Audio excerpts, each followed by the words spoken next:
Eh oui. Ah oui. Alors, Le Prince oublié, nouveau film d'Omar Sy, ça sort mercredi prochain. Mercredi prochain, exactement. Voilà, et vous l'avez rencontré, film de Michel Hazanavicius, et vous l'avez rencontré donc Omar Sy. Oui. En tête-à-tête, vous a raconté plein de choses formidables. Exactement, le nouveau film, donc vous l'avez dit, de Michel Hazanavicius, avec aussi Bérénice Bejo, François Damien. S'il va être question de prince charmant, Pascal, et surtout d'une très belle relation. Eh ben oui, mais le meilleur des princes charmants, le papa, la relation père-fille, film fantastique.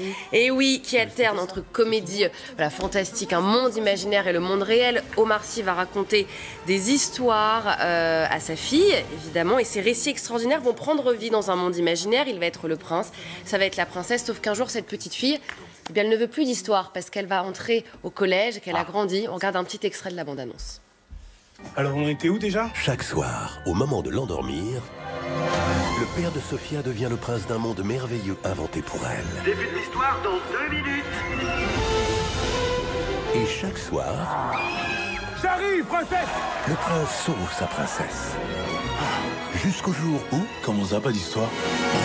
Papa, j'ai 11 ans. Je peux me les faire toute seule, mes histoires, maintenant. Tu comprends? C'est la fin, mon pote. Alors c'est quand même un pari pour le cinéma français aussi, ce genre de film, parce que c'est une comédie fantastique, c'est extrêmement rare. Alors Omar Sy, père de famille, évidemment, il nous a parlé de cette peur de voir grandir ses enfants.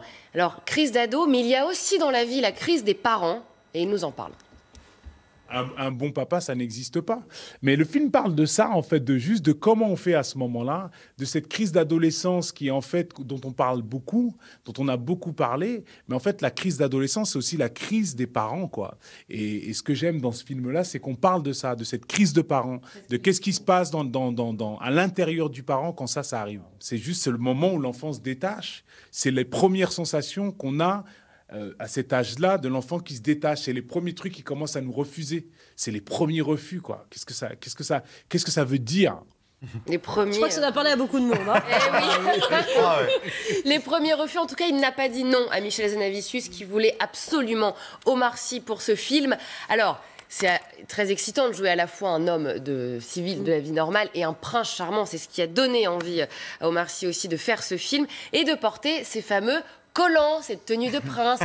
Il nous explique à Julie Janus et à Marine Truchot, elles étaient avec moi quand nous l'avons rencontré, comment il a géré un petit peu tout ça. C'est vrai qu'en fait, le premier jour, on vous propose un costume comme celui du prince. Évidemment, il est chouette, mais on ne le voit pas chouette tout de suite. On se dit juste... merde, je vais porter des collants. Et on dit, Michel, t'es sûr? Enfin, on voit les couleurs et tout, t'es sûr, Michel? Il me dit, oui, fais-moi confiance, machin, un truc. Et à force, on met ça tous les jours, hein, quand même. J'ai mis ça pendant plusieurs semaines, tous les jours. Mais après, ça devient tes fringues. Tu fais même plus attention. On est bien dedans et puis après, on fait pas gaffe. Mais quand la scène est terminée, moi, j'avais un scooter électrique, enfin, une trottinette électrique, parce qu'on tournait à Brie, c'est assez grand.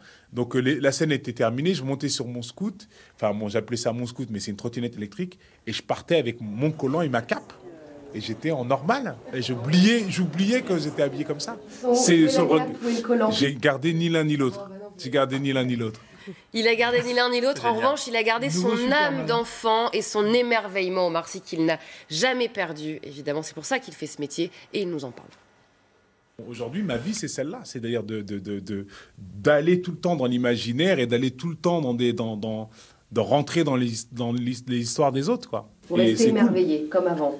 Cette histoire de prince, par exemple, de princesse, de la fée. Mais il n'y a pas que les... Oui, bien sûr, déjà d'une, mais il n'y a pas que ces histoires-là. C'est-à-dire que les histoires, en général, sont... c'est pour moi fascinant, quoi. Juste d'aller dans l'imaginaire, tout simplement.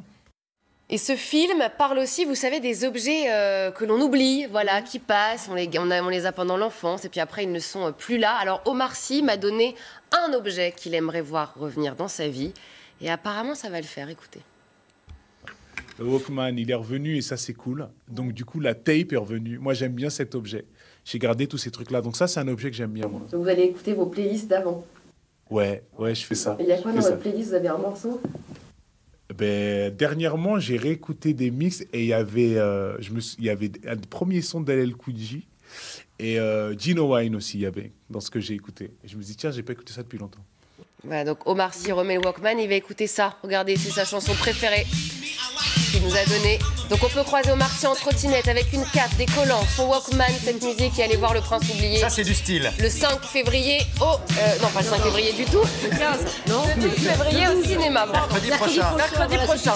Omar Sy beaucoup pour cette chronique. Oh, Christophe, on peut toujours compter sur vous. Non, c'est nul. Si, sinon, on valide. Ça part d'un bon C'est sentiment. vendredi, on valide. Oui, on est fatigué. Voilà.